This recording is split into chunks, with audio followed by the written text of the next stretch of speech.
application before the board Yes. tonight? Okay. Good. Okay, so I'll call the meeting to order at 7:03. Roll call, please.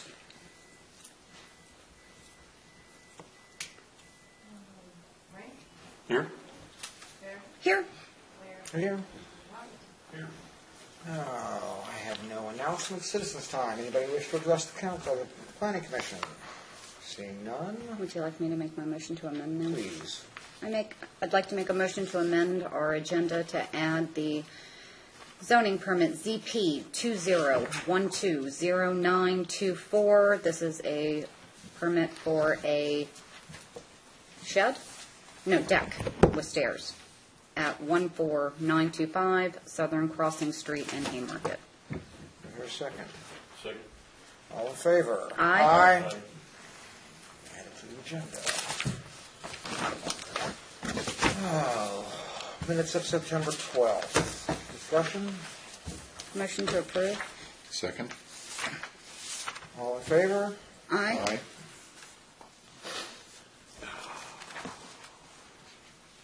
Okay, we have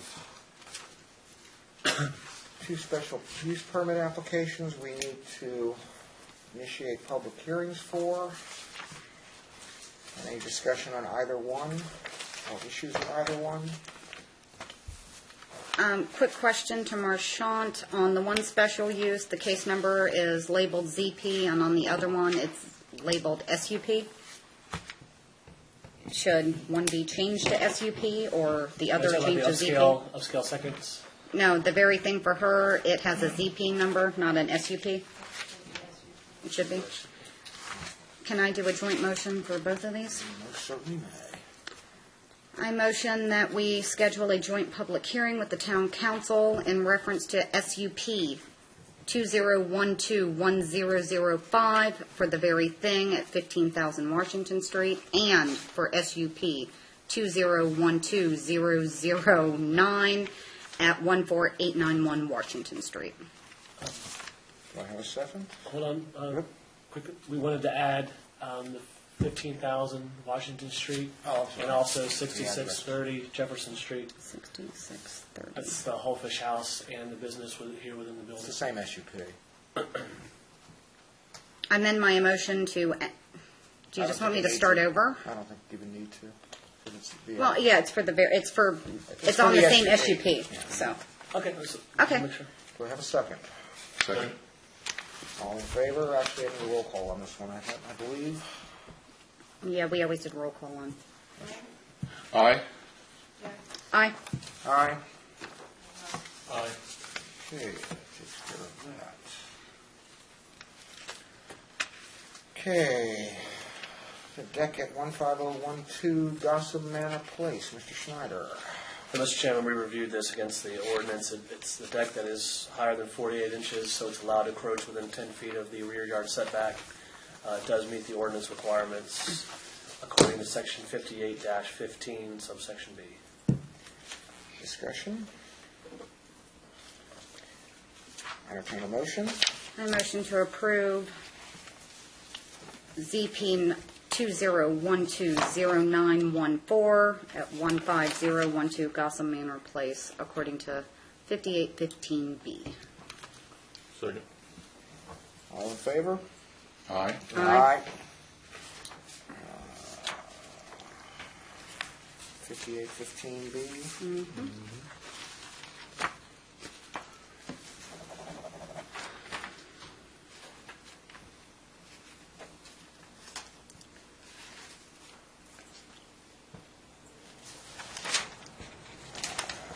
Zoning permit application ZP 20120928.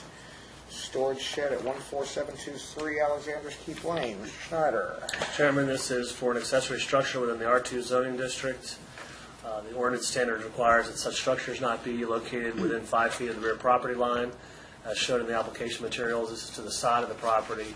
It will not impact that standard, so we've recommended approval under section 58-97, subsection 6. Discussion. I've got one question. They do have it in here. Their ARB has. It's here, yeah. There isn't any I side think theirs or ours? property line, Somewhere in our ordinance, it only talks about the rear? We the don't rear have- in the R2 district. There is. The only thing I can assume is that in the R2 district, you have shared property lines. Right. Zero lot lines. So. Zero lot lines, Yeah. that's why we have Right. I think Just making sure. in our R1 district, our single-family detached, I think it's 5 feet from any lot line. Yeah. Do we need to specify that in the motion to approve, or is it stated by code? It's stated by Stated by code. code, yeah. I'll entertain a motion. I motion to approve ZP 20120928 in accordance with 5897-6. I hear a second. Second. All in favor? Aye. Aye.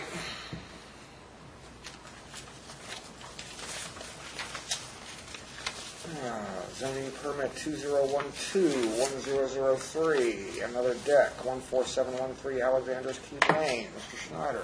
Mr. Chairman, the applicant this evening is here if you have any questions. From Durafence, this is also a request for a deck. It is in excess of 48 inches in height, so it is allowed to encroach within 10 feet of the rear setback line. By this application, it'll be approximately 15, no, it's well within the rear property line, I'm sorry. So we are recommending approval under 58-15 subsection B. It's a Romeo and Juliet deck? It must be. What is a Romeo and Juliet? Second floor. Balcony? Yes, I'm sorry. Further discussion? Do I hear a motion? I make a motion to approve ZP 2012-1003 at 14713 Alexander's Keep Lane for a deck in accordance with 5815-6. B. B. B. Second? All in favor? Aye. Moving on. Sorry, my penmanship is bad. You're done. Zoning permit application 20120815, zoning permit application for new construction 14830 Jordan Lane. Mr. Schneider, I believe you want this deferred. Yes, Mr. Chairman, I reviewed it against the zoning ordinance. It does meet our R1 zoning district standards. However, the town engineer did note some concerns regarding stormwater management and just wanted them to clarify that this lot has met the stormwater requirements. We expect that, I'm sorry, there's a subdivision behind it called Piedmont Hughes, and it was anticipated that project planned for stormwater for this lot. So we just have to confirm with the engineer that that's the case. So if not, given the minimal disturbance, we don't know that it'll need its own stormwater, but we need the extra time to review it. There is a 60-day window with which the Planning Commission can make the recommendation, so we aren't at our deadline yet. Without Do you want a objection. motion to defer? Or do you just want to table it? If there's no, without objection, it's deferred until November. When are we meeting in November? The 12th is a holiday. Week after. The 19th? In that case, deferred until the 19th, pending further comments from Holly, or what do we require? Pending Pending answer Final from approval comments, by the right? town engineer.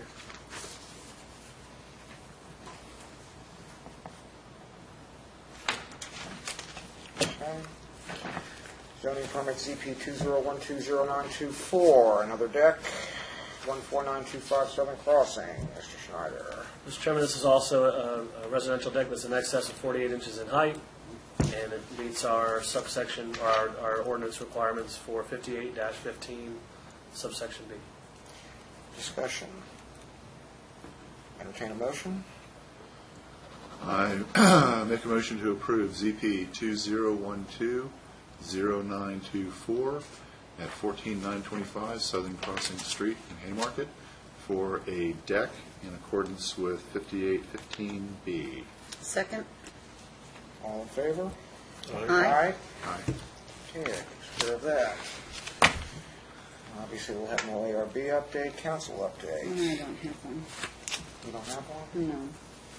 Okay, we'll have that. New Are we business. expecting additional things from the council? Oh, all right. No, council's waiting for us to send Oh, zoning text. The whole package back. New business, I have one question. Where do we stand on the Town center master plan? The engineer that we hired for the consultant, they've submitted preliminary plans. We are to meet kind of an informal group. The town engineer, town planner, town manager, I believe, Hi. Councilman Bear will be there as well. I believe it's supposed to be tomorrow. I may have to replan that date. But it's to kind of give the applicant or the consultant the initial reaction based on what does the comprehensive plan say, what has been our experience with the site. They may make amendments based on that discussion, and I think they're going to bring it back to council after that for open discussion. And then following that meeting, council may send it back to the planning commission and they move it forward. And then they'll come up with the ultimate plan probably by the end of the year. I would like, if it's not too much trouble, I would like actually an issue brought up. Okay. Apparently Supervisor Candlin has requested a study of the intersection Okay. to require, what is it, no turn during rush hour or something, or no left turn lanes, and I'm assuming in all directions? Yeah. Or Yeah. at least on Jefferson Street? Yeah. Given that the town several years ago waived the requirement for a turn lane there as part of a development package that never got off the ground, and that development package is now dead, perhaps it's time to revisit the issue of a left turn lane and whether or not we should consider that in the design phase as a possibility or perhaps a necessity. So I believe somebody should address that issue at that meeting with regard to that property before they finalize anything. Anything else by anybody? Marchant, your report. I'm going to follow up the conversation we just had Ray. with the intersection improvements. I believe the council talked about it last month. I think, unfortunately, it's going to be more painful before it gets better. In one way, it's going to get, until the interchange is improved at Route 15 and 66, a lot of the cut-through traffic is obviously coming through Old Carolina Road. We'll talk about it later, but the Haymarket Elementary School is going to start to facilitate the construction of the Haymarket Bypass. It's the Haymarket Bypass and the interchange that will ultimately change traffic behaviors at that intersection. What's going to happen during the widening of 66, which is the first project down the pike, is they're actually going to close the Old Carolina Bridge. So for a while, there will only be the through movements. Part of the problem here is you have almost equal amounts of traffic trying to get through that intersection. But for probably about a year and a half, that bridge will be closed, and the traffic will be good. But then when that bridge opens and the interchange starts, then they're going to have to cut through traffic again on the bridge, and we're going to come back to the same scenario. So what should be interesting is to see that if there's a way to, in this modeling, anticipate if the bypass is ever built and the interchange is improved, whether or not that'll have a significant impact on the level of service. But we'll still ask the question about. But the bypass is contingent on the UVA foundations and the Haymarket Landing Oh, I don't sites being disagree. developed, which is, they have stated quite unequivocally that that's at least 5 years down the road. And I don't see any county funds, or for that matter, any state or federal funds being made available to complete that project, regardless of whether that elementary school gets built or not. They may build a stub road from 15 to the elementary school site, but above and beyond that, I don't see anything being done. Oh, I don't disagree that it's all tied to development. But I think absent of a specific turn lane there, which I think we should still vet as part of the proposal. Yeah. But it's just one of those things where I think there's an alarm that there's no possibility for that situation to ever get better. We can only hope. So in terms of planner report, kind of going from east to west, we've not had any follow-up on the Pace West School. There was that big effort. There's a contract that was entertained by the school board. I have not heard from the contract purchaser in several months. When does their Due diligence period? Or? yeah, when is that period?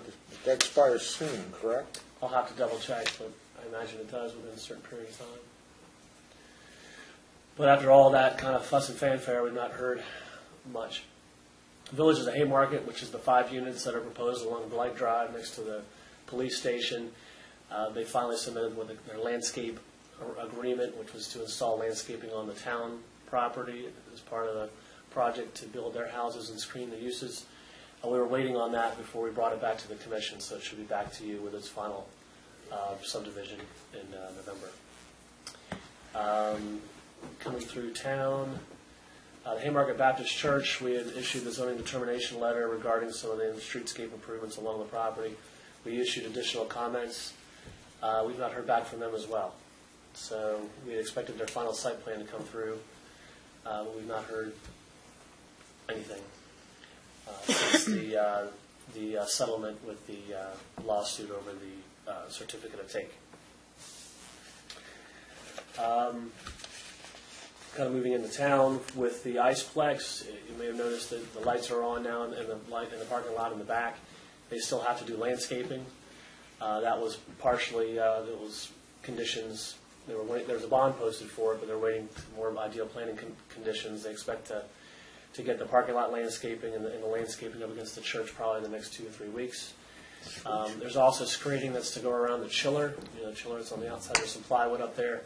They're going to be installing some screening around that as well. Noise abatement? Noise abatement, yes, sir. And they're going to do the screening next to the church in accordance with the revised site plan? Correct. Okay. So, as most of you know, we got some comments about, or some interest in the Durham building behind it, a potential user to turn it into an indoor fitness center. We're starting to see a lot of interest in town. We're becoming this niche market for sportsplexes.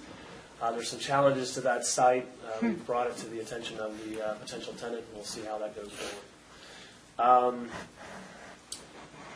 McDonald's had inquired about refacing the building. We had brought to their attention 2 things. One, that the signage is non-conforming, and also they wanted to add additional turn lane to the rear, or drive-through lane to the rear of the building.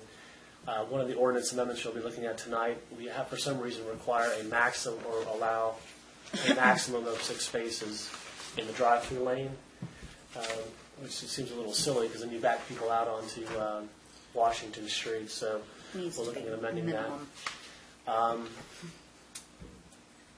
By design at the time, I can only imagine it was done to keep other drive-through businesses from coming into town. But we'll look at that and move forward. But I've not heard from them since I pointed out that you can't do the drive-through lane and you can't amend your signage. Sheets, I'm meeting with Sheets Wednesday afternoon. They've hired a contractor to raise the Sheets building and rebuild. They're actually going to move the building back. The ARB has looked at some preliminary designs. Actually, it'll be an attractive building. Part of the proposal is to consolidate the 2 canopies, and rather than having the 2 fuel kind of aisles, you'll have a combined fuel aisle under 1 canopy. The issues with that will be signage. The signage on the corner is done through a variance.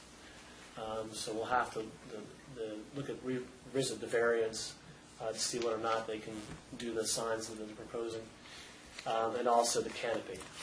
The canopy has signage on it. We no longer permit, or we were silent in the ordinance on signage on canopies. So that'll be something that the commission will need to look at. So, Does that potentially get grandfathered in? what's that? No. It's only grandfathered if it stays in place. Oh, they're going to tear out the pumps and the building and everything. It's just going to, they're going to level the entire. They're going to basically level the entire site. Do they have a time frame on how long they expect the raising and rebuild to actually take? I want to say they can do it within 11 months, or less, probably about 8 months. Yeah. So they may kind of shift it where they may keep some of the pumps open in the store, or keep the store open to do the pumps. They may phase it. Does that affect anything that McDonald's wants to do there? Or they, no effect? No, sir. They are expecting to incorporate, you've seen some of the preliminary designs for the interchange, where they're not going to allow people to turn right into the site where Pickle Bob's is located. Mm-hmm. So they're aware that some of the traffic patterns are going to change. Based on the new plan, if you're coming out onto Washington Street out of the Sheets, you won't be able to turn left. You're going to have to go right down to the second entrance behind Fauquier Bank. You know where Fauquier Bank is across the street? You'll have to go down and turn around there. So, I thought they changed that in their final plan. Or That's going to be a nightmare. we'll have to double check that. I'm not sure if they changed it or well, not. if not, can we scream a little louder and try Sure. to get them to change that? Yeah, because that's, when Sheets is packed, and when you've got cars at every pump, and you've got cars parked in there, there's a huge amount of power flowing through there. It's going to be a nightmare with spaghetti truck. There's some discussion of a service road as part of the interchange project too. But that's only from the 15 side. That's not going to affect 55, and they're Because still the not people would go out doing. the other way, that's what I'm saying. That's how you get them out of there. I think there was some discussion of that at one time. That would be one means of exiting that property to get out the other We're direction. going to have to go the other direction. This is a, oh, look at it. Another trip to the ER? Example, the sheets today, Not even this remotely. configuration would bring an alternate entrance into the site. Yeah. It will allow a full movement intersection where you'd be allowed to go southbound, turn right in, turn right out. This full intersection would go away, you'd only be able to turn right out. To keep people from crossing lanes to turn around, that's what this entrance would be, allow people to do, be able to go south. Right. And then out here, you wouldn't be able to cross over, you'd have to go down, come around, or you'd have to come out this way and do a right out. Now, part of the redesign is actually to tear the building down, move it all the way back, and allow some circulation here and here, and then take these two, move this one up here and combine it, move the building all the way back. So part of it will have to be a good job of getting people to say, if you want to go northbound on 15, you're going to have to come this way. Which is not what they're going to see if they're all the way at the top of the lot. Yep. They're going to see that one exit, stack up there and realize that they've got to do a U-turn, So, unless they're a regular customer. No, VDOT addressed most of the issues. We just need to re-stress or get some type of explanation to their rationale on the safety improvement that, well, yeah, the problem would argue down here that when Walmart was there, they had to stay a certain distance away with their front entrance. They didn't stay far enough. And part of this is it's being too close to the intersection.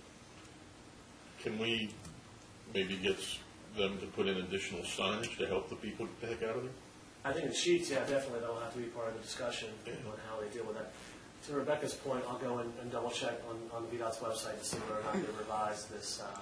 or if others agree with me, if we could try to have some further discussions with VDOT about just rethinking that right there. I mean, I will admit that, especially coming out of this, It's a cluster all the way around. I mean, I'm still, even all that asphalt, I'm still kind of, kind of have to double check where you're going because yeah. all the lanes you're having to cross. Well, and a lot of times people coming from 15, coming towards there, turn from the left-hand lane all the way across to the right. You never know what's going to happen. So it's as much the entrance as it is the exit that's an issue there. So, but it all has to do with this bad boy up there. Yep. Okay.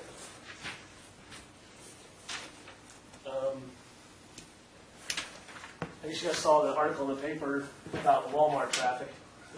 Yes. Heartily disagree. With parts. I do have a tenant listing of all the tenants that are going in there, if you're interested in looking at that after the meeting. So, No, that's kind of depressing. I all- want to see it. It's not a Dunkin' Donuts? That's in it's about Walmart. 10 restaurants, so. Yeah, all I saw when I saw that was 4%, 4%, 4%. Right, What you so- get. You've got Restaurant Central over there, Yeah. and you've got divided highway issues here, getting in and out. Yeah, that's not a happy thing for our They're not local businesses. drive-throughs, correct? No. No. That's all I have under the planner report, Mr. Chairman. I have one question for you. Have we gotten any impact or any feedback from the county on their RFI for the fire department? We have not. There was, Have we requested it? we requested it, and we were told that we could not review the information. It was somehow protected. Under what provision? It's not an This was- RFP, it's not a, Correct. I've put it's in not an economic development issue, under what conditions? somehow it would negate the negotiations. What negotiations? It's an information request. Well, what I have been told is that people that submitted requests for the RFI, there were several bidders that wanted to pay full price. The RFI was simply to say we want to vet either whether or not to sell it or to redevelop it for some community use. Development ideas. Correct. Correct. So I guess since formal offers were made to purchase the property, the county felt that somehow that was not to be disclosed because it would affect their negotiating. Could I see this response from them, please? Sure, I believe there's an email response to, Could you forward that to me, please? I think you'd If asked I'm that. not mistaken, there were 4 different community organizations that had an interest in the property, and then 2 others that had an interest in the property. This isn't protected like an And out RFP. of the 6, there were 2 that actually made offer of the full purchase price Had the money for the to, parcel. yeah. Very much. Because I know some of the other organizations. Had the resources at hand. Yes. Right. But that still doesn't exempt from disclosure. Yeah, I was a little troubled by. It's not an was this done by the county attorney's office or by somebody on staff? Let me get that email to you. I can see it some. This was an issue with the Pace West. When the Pace West school was put up, they wouldn't let anyone view the. But that was a formal RFP. Sealed bid RFP. It still would have been nice to know what the various Yeah. proposals were. Yes, I will get that email to you. I've contacted the liaison, the guy who's handling it directly. He was going to try to see if, now that the board is viewed, his impression was until the board saw it, he didn't want to distribute it. Which I've done that before. It's like if when I worked for Loudoun County, if I send out my staff report to the commission, I at least want it in their hands before the phone calls start.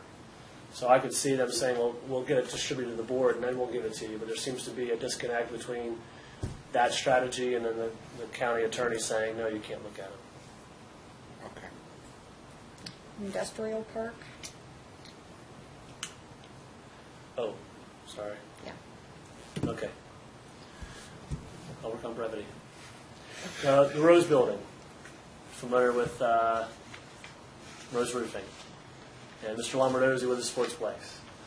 They had approached the staff and spoke with the chairman and Councilwoman Bear about allowing Snyder Baseball to move from the main building over into Rose's building. Rose's building is a non-conforming activity, which means they don't have any of their parking or any of the stuff they're supposed to have under our new ordinance. And so what the proposal that they want to take to council next month is to allow some of the excess parking on Lombardozzi's property to be used temporarily by Snyder Baseball in the Roses building.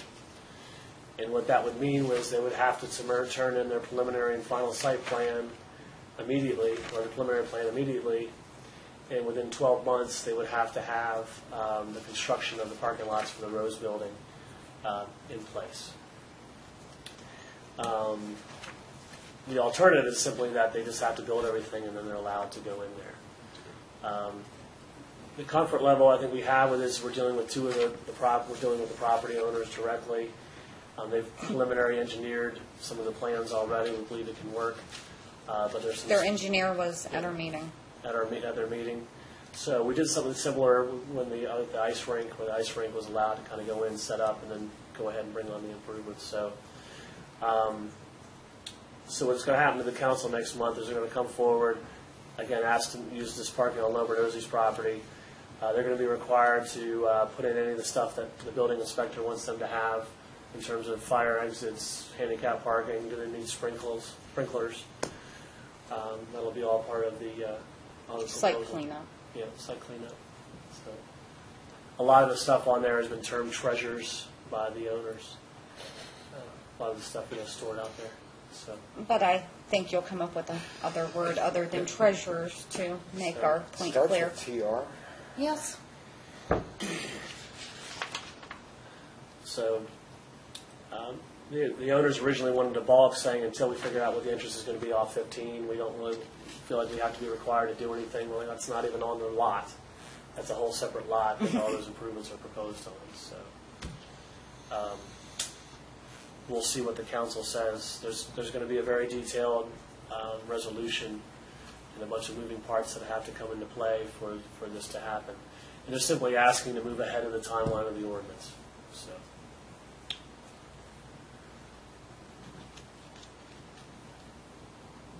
That's all I have. Okay. Text amendments. You'll see that passed out for this evening, and I'll send this out electronically. The first thing that you see is the staff report that went to the town council explaining why the text amendments are being initiated. There's a resolution behind it, and then the language that came out of the state code amendments in the legislative session. Behind that is the actual text that I'll go with you briefly and start the. Hold on a second. If there's no objection, I kind of like to split this into two things. Okay. The first packet with the resolution from the town has 4 zoning ordinance changes that are, quite frankly, zoning ordinance changes for dummies. We don't have a choice on these. These are statutorily mandated. These are just code corrections that we're required to make by statute. So I'd like to just get those 4 moving, get those out of the way, and then we can address the rest of these at our leisure. Aren't we trying to package all these together to save on ad cost? The other ones aren't statutorily required. These are. Okay. So actually, there's We 4. should have been in There's 4 compliance total. 3 months ago. Right. 3 are the zoning ordinance, and then 1 is the town code. Town code, correct. And if there's no objection, I would just like to forward, or go ahead and schedule a public hearing for Section 18, subsection 71, and Section 58, subsections 468, 553, and 554, because those are the ones we should have been in compliance with July 1.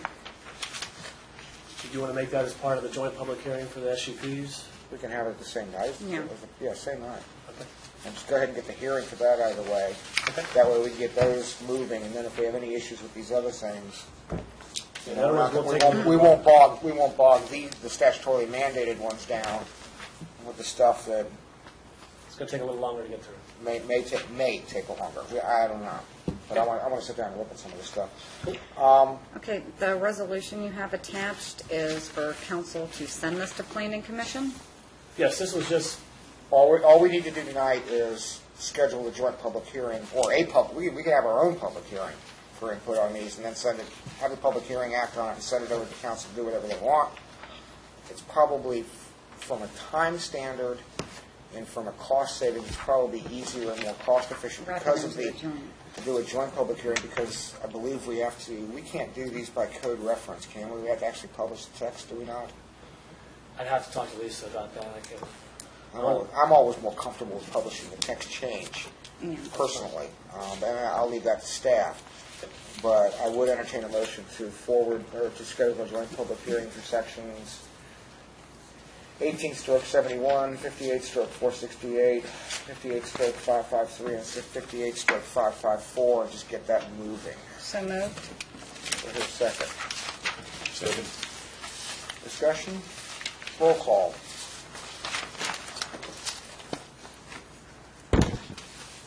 Aye. Aye. Aye. Aye. Motion passes. Okay. Now you can go through the other stuff. Ed and Ralph, just by way of background real quick, is that council initiates the text amendment, comes to the commission holds a public hearing, makes its recommendation, council holds a public hearing and makes its recommendation. So by holding a joint hearing, essentially what will happen is the commission will open up their hearing, decide whether or not to recommend it go forward or send it to committee.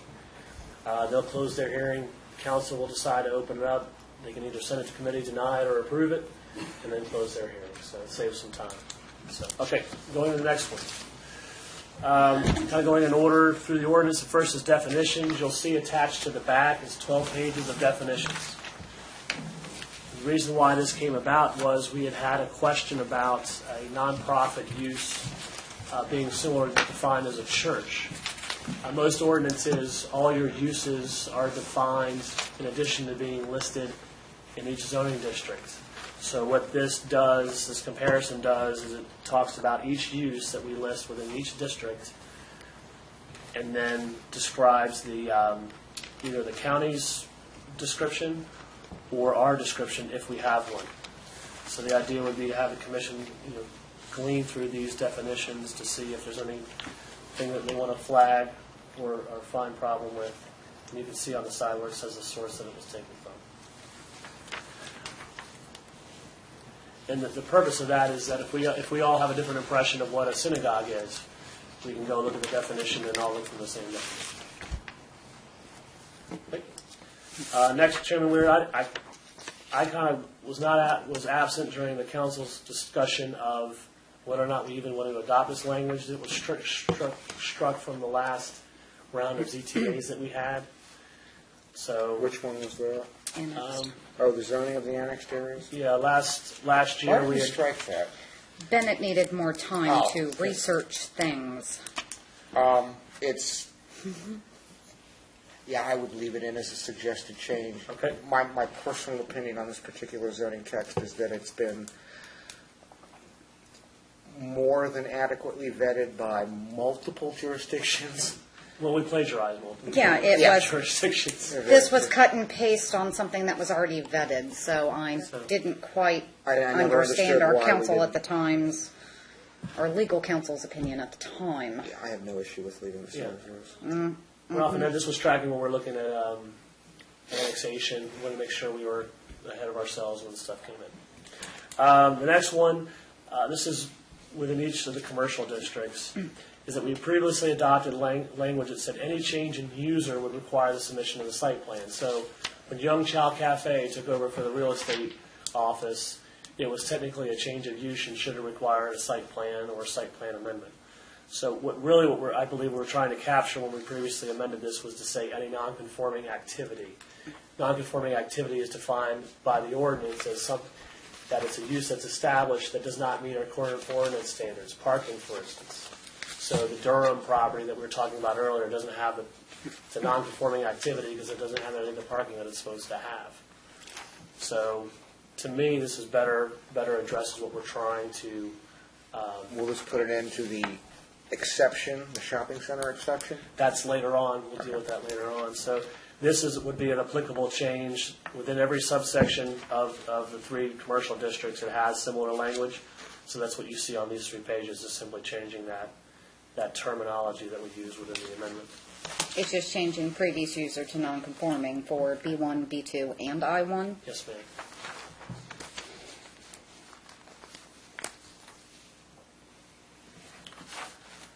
Like, for instance, every time we switched out an office user or something in this building, if it was another permitted use within the district, you have to keep submitting site plans and all that other stuff. So this building's probably a bad example. Some of the other multi-tenant buildings that we have in town. So, okay, the next one on the bottom of page 2 is what we just talked about. Apparently, right before the clerk took office, there was a transition where we had the clerks and there was a fire. And Jen was trying to recreate all the actions of the council, and one of them was to incorporate the Leeberry Shopping Center into our I-1 district. Right now, all those are non-conforming uses within the district. Jen has said that she has the resolution that the council adopted, but the only challenge with that is it's basically, from how she described it to me, was allowing all the B1 and B2 district uses. And that has come up in years since and has been universally slammed by the council every time it's been brought forward. Correct. So I would assume we would simply want to incorporate. The challenge, obviously, is anytime you put a new use in the district, and go anywhere in the district, and you can't prohibit it. So did we want to say retail users within a strip mall? I mean, there's some ways to look at dealing strictly with the thing. I'm sorry, for instance, right now in our B2 district, it allows everything in the B1 district plus additional uses in the B2 district. We still want to retain some of our industrial zoning in town. So if we simply allow B1 and B2 districts, by default, they could turn into something else very quickly. So we would want to probably come up with some language on how to address strictly those users within the Leeberry Shopping Center, if that makes sense. So if we're inclined to visit that further, I can come back with some suggested language on how to deal with that.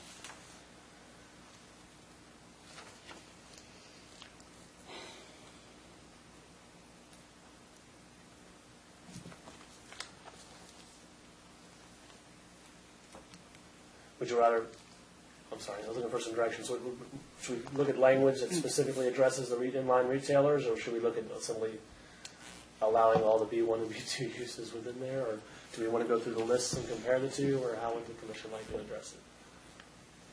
My personal opinion, Okay, leave that sleeping dog lie. and not address it? Okay. That's just me. what we've Well, allowed. we'll cover, I think we're going to need to all digest this. I mean, we can. Okay. Yeah. What we've been doing now is simply saying under the non-conforming statute of the ordinance, they're allowed, as long as the tenant isn't vacant for 2 years, they're allowed to come through. Okay, the next one on page 3, this is what we talked about earlier, specific to drive-through windows. Right now we say not to exceed 6 vehicle spaces. I've suggested in here, we change that to say shall accommodate a minimum of 6 vehicle spaces. Ideally, we want to get as many people on site as we can. I want to strike B. Well, I wanted to ask you about that. We already regulate that through, this isn't a brew-through in North Carolina. That's not permitted in the state of Virginia, is it? No. I don't think by not VDOT, but ABC law, Trying you to can do think, that. can you No, buy Virginia. it anywhere in the state of Virginia? No. I don't think so. Yeah, I mean, so why do we even have it in there? Yeah. Well, that goes for C. Why do we even have C in there? I've suggested we strike that as well. Yeah, I would strike both B Yeah, and I C. Yeah, Now, get rid of E, B. if you could help me understand E, I think this was again written to just. Oh, I understand E, and it has to do with Jefferson Street and because of the boundaries of the I-1 district. Well, I had to read it 3 times to, It's not worded, I didn't write it. so. Basically, it's saying you can't have, if a B2, just, to me, it seemed like it's excluding Winterham. It was, which no longer applies. So if you have a B2 if you're in an I-1 district and you have the B1 and the B2 property meet up, you can't have if you're in the if you're in the I district, you can't be within 400 feet of that. Which if you map No, it, that's the well, Winterham property. I think we just need 7A and 7D, which would then become A and B. I don't think we need B, C, or E. Now, you gotta remember, the only reason this exists is because of McDonald's.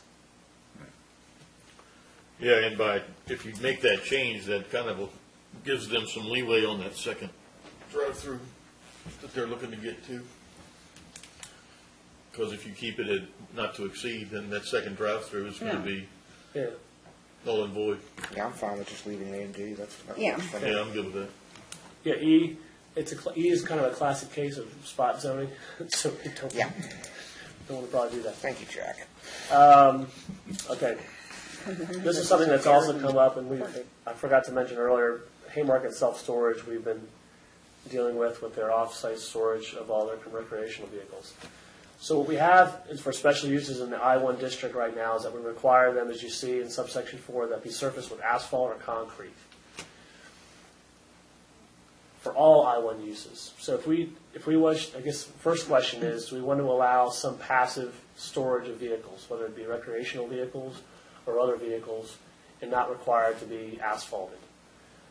So maybe there's a way to distinguish between that. The next one we've looked at is, for the instance of the Haymarket self-storage, they have a rezoning on the property that says you have to have a stormwater management plan because you're within the distance of the RPA and all this other stuff. But what we've looked at with that plan is, right now they're required to pave it all. They wanted to come in with an alternate plan that says, okay, any motorized vehicle will be on an asphalt pad that's draining into a stormwater pond. Any non-motorized vehicle will be on gravel. So, something for the commission to think about whether or not we want to distinguish between. What's that? Who's going to be the parking lot police for that? That would be Marchant. I mean, you know, It just sounds like a task we probably don't need to take on. Do we actually want to strike that lot must be surfaced with asphalt or concrete, or do we just want to expand on it in some way? Because, I mean, there's a reason we said it from the onset. Do we want to add, Well, here's the worst case scenario. If you strike it, what does that mean? That means if you have a commercial use that has an associated parking, if you have 10 or more spaces, you have to asphalt it. That's by the ordinance. So this mostly deals with outdoor storage, in our I-1 district, where they store all the equipment, where they store mulch, where they store all this other stuff. What we're basically saying is that any of these storage uses will have to have asphalt or concrete. I'm assuming this means parking lot as opposed to just, I think or this, vehicle storage lot. I mean, I think you can make a differentiation between a mulch storage area and a vehicle storage area. And, I mean, it's an industrial area. I expect it to be paved, and I expect the stormwater to be handled that way and graded. It just seems problematic for a use like recreational vehicle storage, which on its face, I don't They think we leak as necessarily- well. What's that? They leak they leak as much, if not more, than commercial industrial vehicles. Okay. Some of the other, where the idea came up from was if you look at Prince William County, they do allow a certain amount of gravel storage. They don't require all the storage areas to be asphalt. There's some areas that it's allowed to do gravel parking. So that's kind of where the idea came from. And every time they come before the board for a special use for one of those, all the neighbors scream and cry. Okay. Dust, everything else. Okay, so it sounds like the keep it. I mean, I'm open to, I can, To me, it probably should just be written, if we're going to Okay. keep it in there, just write it a little tighter to what it means in terms of lot. Well, Does it exclude- exactly. Right. I would put because something. You made that point.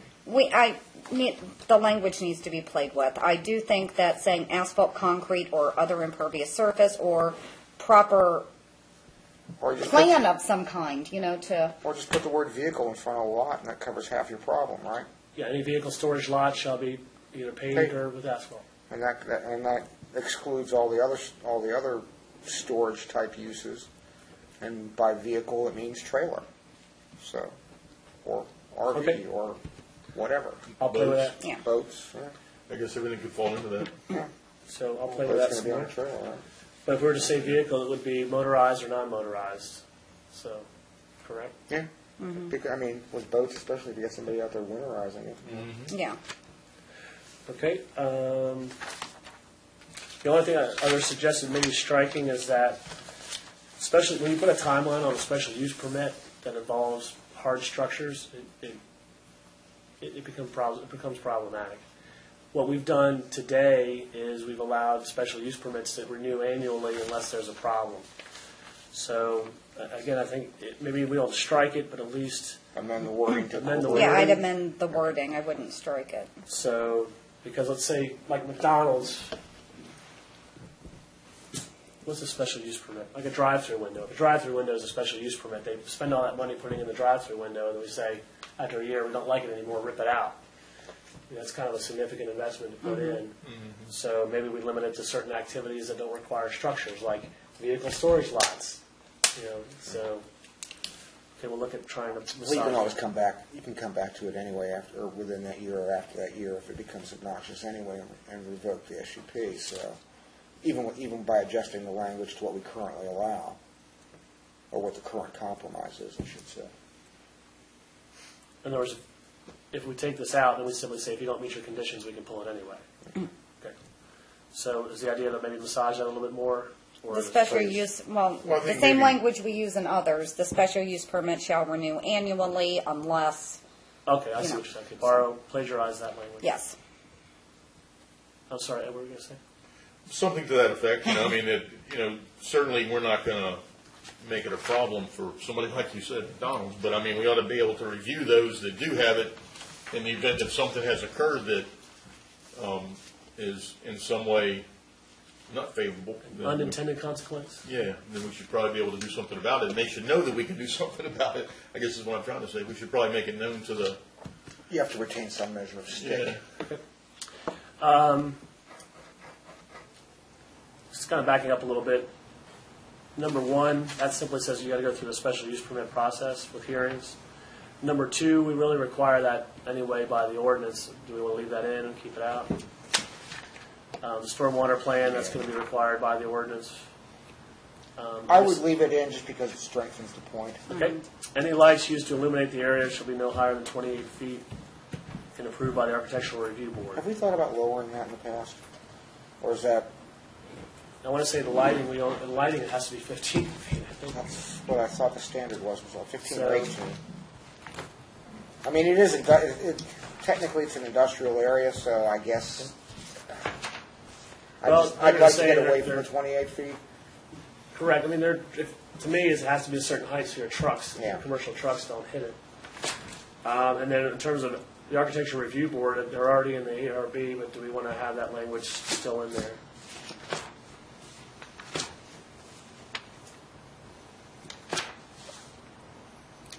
I don't, Is the objection to the amount of light it throws indiscriminately, or? yeah. Why do we have a reference to the ARB in the code requirement? I do not know. I'm not, Don't we have something in their guidelines that say how they have to review lighting? yeah, but I'm not But sure. they're already that's- subject to it because the whole town's in the historic district. Well, and the other thing is, I'm not sure that's actually enforceable. Okay. I mean, I would seriously consider striking everything after 28 feet. Right now, we talk about lighting being 14 feet in height. No. Between now and next month, let's take a look at it, see what we can work 28 out in feet, terms of okay. height. And I would give serious thought to striking "and shall be approved by," because I don't know that that's necessarily enforceable under that, at least under that standard. It might be enforceable under the next section we're going to talk about, but Well, we're going to have the town attorney kind of review Yeah. everything anyway, so just make a note to, for that section to have Lisa look into. All access roads and bridges must comply to DOT, and that's kind of, we do that anyway. Do you want to leave that in, or just it strengthens it? Can't hurt to keep it in. yeah, it can't hurt to keep that. Approval must be obtained from the railroad vehicles. They're talking about that road that goes behind. Oh, yeah, Yeah. so you're going to leave that one in. Yeah, that was. Landscape plan must be submitted. That's part of the site plan requirement anyway, but it doesn't hurt to leave it in there. So. I recommended striking the last one. Yeah. Okay. We won't go through signs and name templates tonight, but I think I've talked with each of you over time, saying our existing ordinance is just, it's hard to enforce, it's perceived as it's not. Do we have a volunteer to work with Marshawn on that? Okay. So- Was it Rebecca? Or multiple volunteers, Yeah, no, I'm as long as interested. it's not me. Yeah, no, I'm interested in that one too. I think probably the approach to take to that is deal with west side of town and the downtown district. Start from there. Okay. The next one, Bob, is simply the House bill you just talked about, except for subsection B. This came out of an earlier, I think, discussion by the ARB. If there's a lot that's split by the never mind. That was a dumb question. I think we need to we need to start looking at A again. Well, B was under the assumption that we pulled back A. So strike B there. That was, Well, unless we want to revisit pulling I back. think we need to have a discussion about A. Okay. I mean, we need to get C going. Okay. Oh, wait a minute. C is the House bill. B I had carried over. Hang on a second. Now I'm confused. I wrote these and I'm confused. I have the reference. up Okay, there. okay, that's done in case of, in our case, of annexation. That's why that had to be done. Are you saying you want planning commission to look at the overlay district again and Yes. send a recommendation to council? Yes, because we can't initiate. So I'd like y'all's thoughts on 58553A. I can forward everybody last year's text, which deadlocked, as I recall. I just don't have your drawings and schematics attached to I them. have drawings, schematics, I have text, I have everything, so I will forward, let me make myself a note. Sorry, and Ralph, I'll pick on you. And part of the idea was to. This is insane. What? Which part? The whole thing. Anyway, never mind. 553? Yeah, Yeah. yeah. I agree. It's freaking insane. You insane meaning because it includes the whole town, or at all, or maybe that's a discussion for another day. That includes the entire town. Yeah. No, But- that there is some kind of designation of historic buildings or that it has some value to the town, if not to the greater county or state, is fine. But Let me bring everybody up. PC sent it forward 4-1 in favor of, and council voted it 3-3, and Mayor broke the tie. Let me, Correct. yes, that is absolutely correct. Let me refresh everybody's memory for those that aren't aware of what happened. Starts with Disney, right? Well, yeah. It came into question as a result. And then one day there was light. That's how far back this goes. Several years ago, there was a question about enforceability, and because of the way the state statute has changed over the years, there is a substantial question as to whether our historic district ordinance is even enforceable at this point in time. We don't have an inventory. It's the entire freaking We have a- town. we It's have a- every yeah, we have building limited- here. We have a limited inventory in the comp plan, but it lists specific structures. Yeah, it's not to the standard that the state now requires. In fact, if you look at the requirements under Section C, which we will be amending, it points that out. So the question then becomes is, do you maintain an ordinance simply because there's an emotional tie to it and a feeling that the town is threatened by some type of development? And do we really need a historic ordinance in the industrial district, for example? Do you need a historic ordinance to cover Century Stair or the parking lot down by, or the proposed parking lot behind the storage facility? And if you do maintain that, the entirety of the regulation or the ordinance with that language, does it place into jeopardy the enforceability of the entire ordinance? And there seems to be substantial legal consensus that is the case. You either bring it into compliance or you face problems with it, and I think all it takes is one lawsuit over a shed in somebody's backyard. Well, I mean, the town already eliminates any development with an HOA. No. That they don't have to No. comply to it. Yes, exactly. That's why Longstreet Commons can have board-on-board shadow box fencing, and why ARB has to approve it. That's the It's the exception to the HOA rule. caveat. That's the exception to Well, the they- rule. well, we This look all at here. started with a shed in Green Hill Crossing.